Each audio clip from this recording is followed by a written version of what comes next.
दोस्तों, इस वर्ष पितृपक्ष का आरंभ 29 सितंबर से हो रहा है और 14 अक्टूबर को सर्व पितृ अमावस्या के साथ पितृपक्ष समाप्त होंगे। नमस्कार दोस्तों, आप सभी का स्वागत है। पितृपक्ष के दिनों में अगर आपके घर पर आते हैं ये 5 जानवर तो महत्वपूर्ण संकेत मिलते हैं। दोस्तों, इन्हें भूल कर भी दुर्लक्ष्य ना करें। गरुड़ पुराण के अनुसार जब किसी मनुष्य की मृत्यु होती है तो उसे यमलोक में जाना पड़ता है। यमलोक में जाने का मार्ग बड़ा ही कठिन होता है। मृत्यु के बाद जब व्यक्ति के परिजन श्राद्ध तथा पिंडदान करते हैं तो उसका यमलोक जाने का मार्ग आसान हो जाता है। जब भी मनुष्य अपने पितरों के लिए पृथ्वी लोक पर भोग चढ़ाते हैं तब दोस्तों प्राणी इसे ग्रहण करते हैं। प्राणियों द्वारा ग्रहण किया हुआ ये भोग मनुष्य के पितरों को प्राप्त होता है, जिससे यमलोक जाने के मार्ग में वो भूखे नहीं रहते। पितृपक्ष के दिनों में भी आप अपने पितरों को प्रसन्न करने के लिए उन्हें नाना प्रकार के सात्विक भोग अवश्य चढ़ाएं और इस अन्न को विविध प्राणियों को भोजन के रूप में प्रदान करें। दोस्तों, पुराणों के अनुसार पितृपक्ष में पितृगण पीपल के वृक्ष के माध्यम से पृथ्वी लोक पर पधारते हैं और अपने परिजनों से मिलते हैं। अपने परिजनों द्वारा दिए गए सम्मान से वो संतुष्ट होकर पुनः पितृलोक में लौट जाते हैं। गरुड़ पुराण में भगवान श्री कृष्ण ने गरुड़ जी को पितरों के श्राद्ध के संबंध में बहुत ही महत्वपूर्ण ज्ञान दिया है। दोस्तों, हिंदू धर्म में पितृपक्ष का बहुत ही अधिक महत्व होता है। पितृपक्ष में जो मनुष्य अपने पूर्वजों की आत्मा की शांति के लिए श्राद्ध करता है वो श्रेष्ठ फलों की प्राप्ति करता है। इसी कारण से पितृपक्ष को श्राद्ध पक्ष भी कहा जाता है। यदि पितृपक्ष के महीने में आपके घर पर ये 3 प्राणी आते हैं तो दोस्तों इन्हें शुभ संकेत समझना चाहिए। आपके पितृगण आपके द्वारा किए गए श्राद्ध और पिंडदान से अत्यंत संतुष्ट हैं और वो आपको आशीर्वाद प्रदान कर रहे हैं। माना जाता है कि मृत्यु के पश्चात मनुष्य को जो शरीर प्राप्त होता है वो वायु रूप में होता है। उसे कोई भी मनुष्य देख नहीं पाता। ये वायु रूपी शरीर प्राणियों के माध्यम से पृथ्वी लोक पर भ्रमण करता है। इसीलिए कहा जाता है कि पितृपक्ष में द्वार पर आए किसी भी प्राणी का अनादर नहीं करना चाहिए, क्योंकि उनके अंदर आपके पितरों का वास होता है।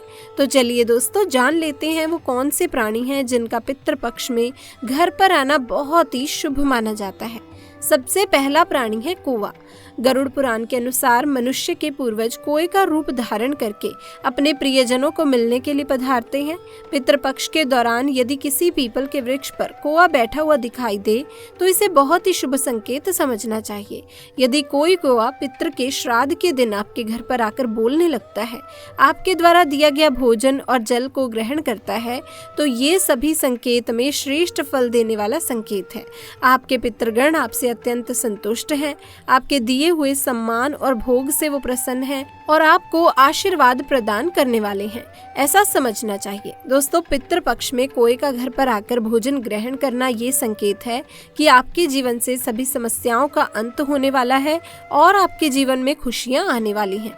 किंतु अगर पितृपक्ष में कोई कौवा आपके घर पर आकर जोर जोर से चिल्लाने लगे तो आपको समझना चाहिए कि आपके पितृ आपसे बहुत ही नाराज हैं। आपको उनकी संतुष्टि के लिए श्राद्ध कर्म करने चाहिए, अन्यथा पितृदोष से भयंकर स्थिति उत्पन्न होती है।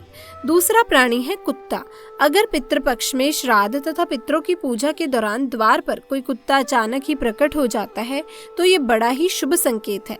आपके पितृ कुत्ते के माध्यम से आपको आशीर्वाद प्रदान करने आए हैं। द्वार पर आए कुत्ते के साथ बुरा व्यवहार ना करें और गलती से भी डंडे से ना मारें, अन्यथा आपके पितृ देव रुष्ट हो जाएंगे। द्वार पर आए कुत्ते को नमस्कार करके उसे भोजन कराएं। आपके पितृ आपसे अवश्य ही संतुष्ट हो जाएंगे। पितृपक्ष के दिनों में द्वार पर कुत्ते का आना ये संकेत है कि आपके समस्त दोषों का नाश हो गया है और अब आपके जीवन में सब कुछ मंगल ही मंगल होगा। अब दोस्तों, तीसरा प्राणी है गाय। यदि पितृपक्ष में द्वार पर गौ माता आती है तो आप बहुत ही भाग्यशाली हैं। गाय के रूप में आने वाले पितृ बहुत ही पुण्यवान होते हैं। आपके पूर्वजों ने अपने जीवन में बहुत ही पुण्य कमाए हैं। यदि वो गाय के रूप में आपके द्वार पर प्रकट होते हैं तो इससे सुख समृद्धि का संकेत समझना चाहिए। द्वार पर आई गौ माता का अपमान न करें, उनका आदर करें और नमस्कार करके उन्हें भोग चढ़ाएं। द्वार पर आई गौ माता को हाथ जोड़कर अपने मन की कोई भी इच्छा प्रकट करें, आपकी वो इच्छा अवश्य ही पूर्ण हो जाएगी, इसमें कोई संदेह नहीं। यदि आप द्वार पर आई गौ माता को मीठी रोटी खिलाते हैं तो कई गुना अधिक शुभ फल प्राप्त होंगे। दोस्तों चौथी बात, यदि पितृपक्ष के दिनों में आपके सपने में कोई जानवर मनुष्य की वाणी में बोलता हुआ दिखाई दे तो इसे बड़ा ही अशुभ संकेत समझना चाहिए। ये संकेत है कि आपके पितृ आपसे बहुत ही दुखी हैं, उनको आत्मा की शांति नहीं मिल रही है। ऐसे में आपको पितरों का श्राद्ध और तर्पण करना चाहिए ताकि आपके पितरों को मुक्ति मिल सके। शास्त्रों के अनुसार माना जाता है कि पितृपक्ष के दौरान जीव जंतुओं की अहमियत बढ़ जाती है, क्योंकि इनके रूप में हमारे पूर्वज धरती पर आते हैं। खासकर कोए की अहमियत बढ़ जाती है। कोए को पितरों का प्रतीक माना जाता है। हमारे वेदों में बताया जाता है कि जब किसी मनुष्य के ऊपर पितृ दोष लग जाए तो आप कोई भी कोशिश कर लें, आपका बर्बाद होना निश्चित तौर पर हो जाता है। पितृ दोष का लगना कोई मामूली बात नहीं है। मनुष्य के ग्रह दोष ठीक हो सकते हैं, परंतु पितृ दोष का ठीक होना बहुत ही मुश्किल है। इसीलिए पितृपक्ष में जीव जंतुओं को भोजन खिलाने की परंपरा है ताकि पितृ दोष कभी भी ना लगे। दोस्तों ऐसे में हम ये जानते हैं कि पितृपक्ष में अगर ये 7 संकेत मिल जाएं तो बड़ा ही शुभ और मंगलकारी माना जाता है। इससे पता चलता है कि आपके घर में खुशियां आने वाली हैं और पितृ दोष हमेशा के लिए समाप्त होने वाला है। आपके पिता यानी पूर्वज आपसे बहुत ही प्रसन्न हैं। तो दोस्तों आगे बढ़ने से पहले हमारे चैनल को सब्सक्राइब जरूर कर लें और कॉमेंट बॉक्स में लिख दें ओम नमः शिवाय। दोस्तों नंबर 1, पितृपक्ष के दौरान अगर सपने में सांप दिखाई दे जाए तो इसे बहुत ही अशुभ माना जाता है। इससे पता चलता है कि आपके ऊपर पितृ दोष लगा हुआ है। ऐसे में दोस्तों तुरंत उस दिन जीव जंतु को कुछ न कुछ जरूर खिलाएं। ऐसा करने से पितृ दोष समाप्त हो जाता है। नंबर 2, पितृपक्ष में अगर अचानक से काली चींटी गोलाकार बनाकर घूम रही हो या लंबी लंबी लाइन बनाकर जा रही हो तो बड़ा ही शुभ माना जाता है। इससे पता चलता है कि आपके पितृ आपसे बहुत ही खुश हैं। ऐसे में आप चींटियों को कुछ मीठा पदार्थ या आटा जरूर खिलाएं। इससे ये भी पता चलता है कि आपके घर में धन लक्ष्मी का आगमन होने वाला है। दोस्तों नंबर 3, स्वप्न शास्त्र के अनुसार ऐसा माना जाता है कि यदि आपके सपने में बार बार आपके पितृ आपको दिखाई देते हैं तो बहुत ही मंगलकारी माना जाता है। सपने में यदि वो आपको कुछ देते हैं तो आपको अचल संपत्ति धन प्राप्त होने वाला है। पितृपक्ष में सपनों में माता पिता को देखना पितृदोष की समाप्ति का संकेत माना जाता है। जब आप ऐसा सपना देखते हैं तो जीव जंतुओं को भोजन खिलाना ना भूलें।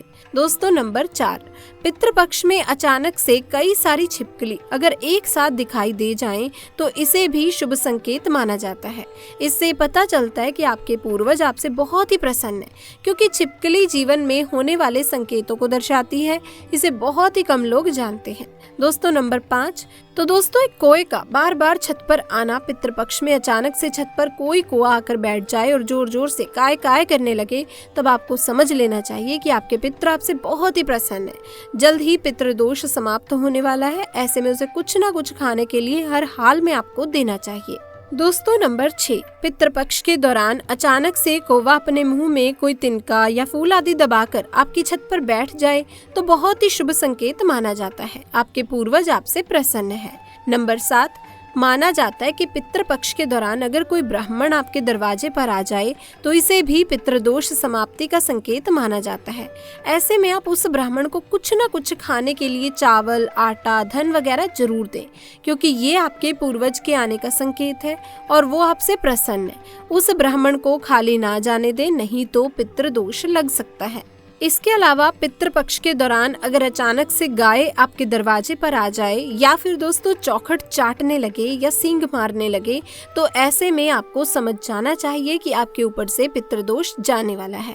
ऐसे में आप गाय को खाली ना जाने दें, रोटी जरूर खिलाएं। इससे ही पता चलता है कि आपके पूर्वज आपसे बहुत ही खुश हैं और जल्द ही आपको अचल संपत्ति की प्राप्ति होने वाली है। यही वो समय है जब आप अपने पितरों को प्रसन्न कर सकते हैं।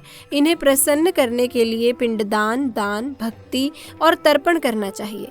इसके अलावा ये भी माना जाता है कि पितृपक्ष के दौरान घर, कार, कपड़े, सोना आदि ये सभी चीजें नहीं खरीदनी चाहिए।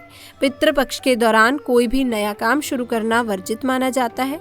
इस दौरान पितरों की आत्मा की शांति के लिए श्राद्ध, कर्म, पिंडदान और तर्पण किया जाता है। इन 16 दिनों के दौरान किसी भी प्रकार के शुभ मांगलिक कार्य करना वर्जित होता है। इस दौरान दौरान सोना, चांदी या फिर अन्य चीजें खरीदना भी वर्जित माना जाता है। श्राद्ध पक्ष के दौरान लोग कोई भी शुभ कार्य नहीं करते और ना ही कोई सामान खरीदते हैं। ऐसे में आप पितृपक्ष शुरू होने से पहले सोना या कोई भी नई वस्तु आगे से खरीद कर रख लिया कीजिए। तो दोस्तों, उम्मीद है आपको ये जानकारी अच्छी लगी होगी। वीडियो को दोस्तों साथ ही आप लाइक कर दें, अपने दोस्तों में शेयर कर दीजिए। कमेंट्स में लिखना ना भूलिए जय पितृदेव और जय श्री कृष्णा। साथ ही दोस्तों चैनल को सब्सक्राइब करना ना भूलें। आप सभी का बहुत बहुत धन्यवाद।